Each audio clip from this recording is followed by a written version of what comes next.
أنا أمانة يا ويل كده اللي أنت يرى هل كان سوي استاجل وقدوميها أورك أردد الصوماليات دلك السودان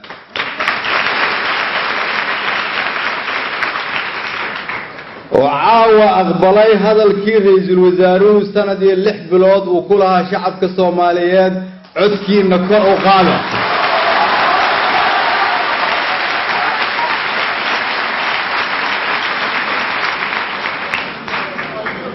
waxaan ku bishaareynayaa waa dhamaatay waqtigii qof Soomaaliyeed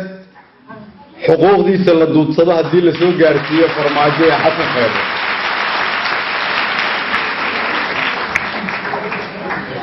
waxaan rajaynayaa in qof walba Soomaaliyeed oo dhageysanaya meel walba uu joogo Suudaan iyo Soomaaliya iyo dalka dunida